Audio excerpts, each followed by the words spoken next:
Não se esqueça de se inscrever no canal, curta e compartilhe. Juntos faremos a ponte de comando ficar cada vez mais forte. Olá, tripulantes, tudo bem? Aqui é o JC, esse é meu amigo Bruno. Olá, bem-vindos novamente no Ponte de Comando, episódio de Arquivo X, o fantasma da máquina. E antes de mais nada, não esqueça de se inscrever no canal, curta e compartilha. Juntos faremos a ponte de comando ficar cada vez mais forte, ok? Lembrando que esse vídeo vai ter spoilers, então assista por sua conta e risco.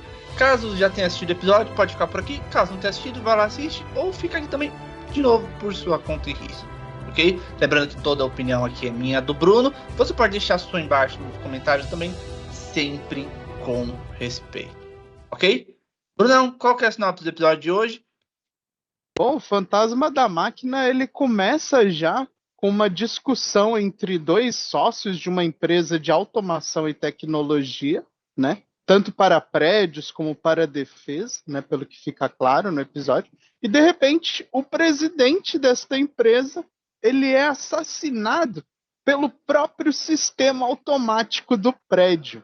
E aí fica uma dúvida, ele foi assassinado pelo próprio sistema, que é o COS, ou ele foi morto a mando da discussão do seu ex-sócio, que é o Brad, né? Também a gente vai ter a participação de um amigo antigo de carreira do Fox Mulder, que é o Jerry, e ele também vai morrer. Então aqui a gente vai ter uma dupla busca em entender se o problema é a inteligência artificial querendo sobreviver para não ser desativada, ou se é uma mente assassina por trás dela comandando todos os crimes.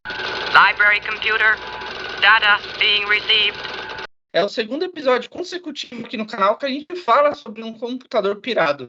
O último episódio que a gente falou sobre jornadas, que a gente conversou aqui, foi The Ultimate Computer, que era exatamente sobre o mesmo tema. Era um computador com uma personalidade que queria se autoproteger. E é aí que entra a minha comparação com o próprio Exterminador do Futuro, tanto quanto com a Odisseia. Eu sou mais fã do Exterminador do Futuro do que a Odisseia, o Bruno não sabe. É uma das minhas ficções favoritas de todos os tempos.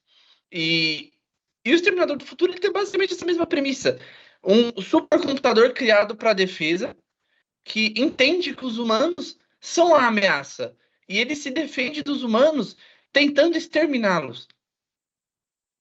Porque basicamente o que está acontecendo aqui.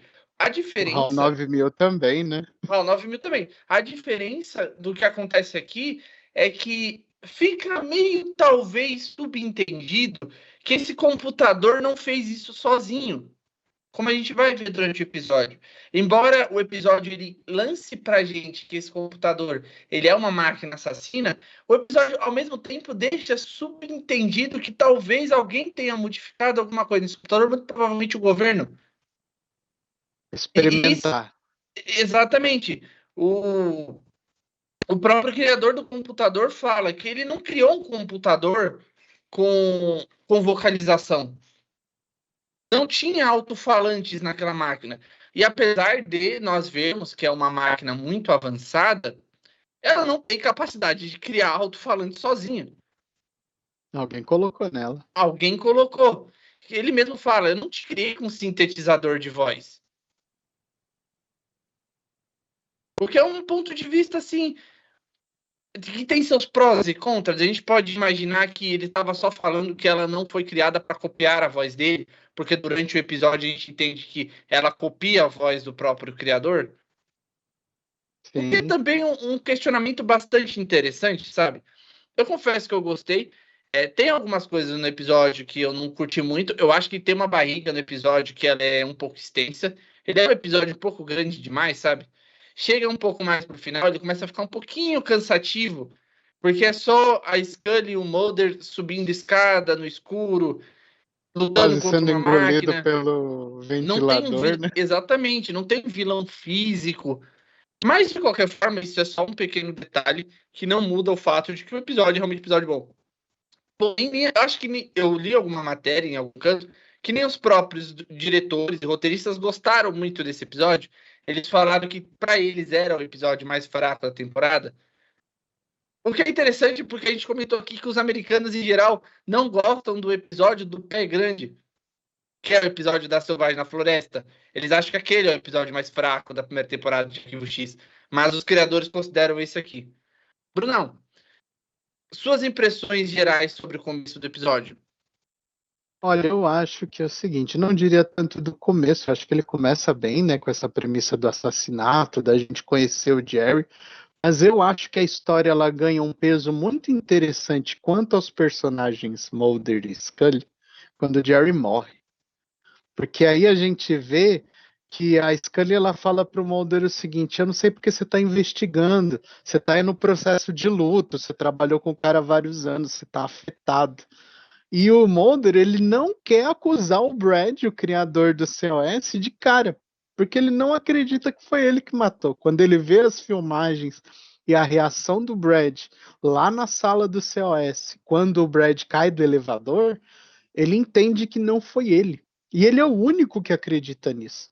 E durante a investigação da morte do presidente e do agente do FBI, o Mulder ele vai até a cela do Brad já preso, confesso, e pede para ele escrever um vírus para tentar impedir.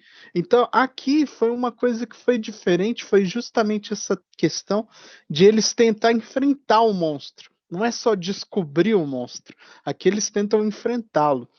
E quando chega no final, após eles alcançar finalmente a sala do servidor para poder destruir o COS, né, a gente tem aquele zelador, né, que na verdade, né, tá claro pra gente que é ele que fez as alterações dentro do sistema e tá trabalhando para o governo às escusas, né? Quem vai suspeitar de um zelador, né? Ninguém. Mas aqui a gente pensa, pô, esse cara era mal boa pinta no começo do episódio, agora aqui ele é o grande vilão que quer impedir tudo. E na última cena, né, ele tá num celular, aquele celular bem anos 90, né, tijolão, né, falando com alguém, e a pessoa dando para ele só 6 horas para recuperar o sistema ou jogar ele no ferro velho. E aí fica aqueles finais marcantes que o Chris Carter coloca na série, em que os LEDs da placa-mãe do COS reacendem. Isso me lembrou também um outro personagem que tem essas características, que é o Brainiac, dos quadrinhos do Super-Homem também, né? Aqui é como se o Brainiac tivesse reacordado, a placa dos Borgs tivesse reativado. Então eu achei esse final muito poético nesse sentido de que a IA não vai morrer, né? Para mim é isso, cara. Excelente Eu, essa história. Vai eu fundo. tenho, eu tenho algumas observações sobre aquele amigo do Mulder. Eu achei interessante porque ele deixa-se entender que esse amigo do Mulder é aquele parceiro que se você fez faculdade, você trabalhou em algum lugar, sempre tem um cara desse que ele monta nas tuas costas e ele vai e você carrega Pé de ele até o cola. final. Na minha faculdade eu tinha um desse. Inclusive, eu achei engraçadaço, porque eles eram muito parecidos, fisicamente, sabe? É o Finnegan. Eles eram muito parecidos, fisicamente. Tipo, eles eram baixinhos, eles eram gordinhos, eles eram folgados. Ele monta nas tuas costas, e se você não Sertalhão. encontrou, você vai encontrar, e você vai ter que carregar ele até o final, ou do seu trabalho, ou da sua faculdade. Na minha faculdade tinha um cara desse. E ele é até bem babaca, mais pro meio do episódio, ele rouba o relatório do Mulder para Relatório, né? apresentar como dele. Ele tenta fazer o. Ele tenta perseguir. O que é uma cena bem burra, assim, na verdade. Que nem a gente falou, a gente não tem o costume de ficar mais falando cena por cena, mas. E aqui é até interessante fazer isso, porque é uma cena que não faz muito sentido. A cena do amigo tenta seguindo ele foi uma cena bem absurda. Porque o que é que ele ia fazer? Ele ia prender o cara por entrar na própria empresa? Porque ele tá seguindo o cara, ele tá seguindo o dono da empresa porque ele quer provar alguma coisa. Ele quer provar que aquele sujeito tá controlando a máquina para matar terceiros. Mas aí ele simplesmente corre atrás do cara no prédio, sobe o elevador, ele ia fazer o quê? Não ficou muito claro, assim, foi uma cena bem feita assim só para dar um fim nele mesmo. Fim no Jerry. Outra coisa interessante é que a forma como a Scully fala da inteligência artificial lá no começo dos anos 90, ela até diz que o que eles estão pensando em imaginar sobre uma inteligência artificial que pensa por conta própria só estaria pronta em décadas. Pois bem, décadas se passaram. E aqui estamos nós. E a gente chegou muito perto daquilo que a Scully estava passando pra gente. Tem algumas pessoas que acreditam que o mundo ele não vai acabar numa guerra entre países. O mundo vai acabar com todo mundo preso num ciclo de inteligência artificial em que ninguém consegue sair. A lá Matrix. Menos, menos fantasioso. Mas se a gente parar para pensar, a gente está indo por esse caminho. A gente é viciado em tela. Você está aqui no YouTube assistindo nós. Não, não vai embora. Continua. Mas você está aqui no pra YouTube. pensar. Exatamente. Você imaginava 10 anos atrás que você ia gastar 30 minutos do seu dia para ver dois nerds falando sobre uma série de 30 anos atrás no YouTube? Isso era impensável. Quem falava muito disso também antigamente era David Cronenberg, no Videodrome. Quem sabe, quem é mais antigo, da trecheira, assim, vai lembrar de Videodrome, que é a síndrome do vídeo, que é um filme muito malucão sobre como as pessoas interagem com a tela e que as pessoas estão literalmente se transformando em telas. Claro que em Videodrome, a síndrome do vídeo, é um negócio muito mais escrachado. O cara literalmente ele começa a virar uma televisão, ele tá ficando meio maluco. É uma história cheia de pornografia, tipo, é uma sociedade bem estranha, sabe? É bem Cronenberg mesmo. É muito Cronenberg.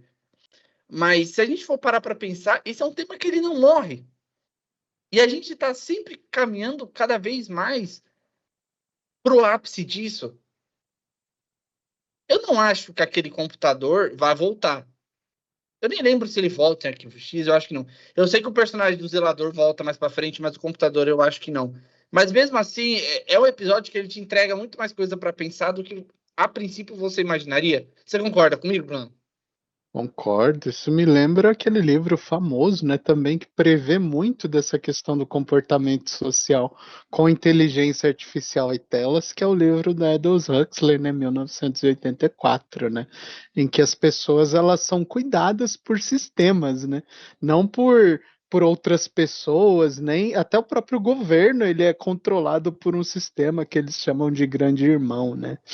Mas aqui o que a gente vê é que o micro-universo do episódio é o prédio, né? E esse prédio, para mim, ele ficou.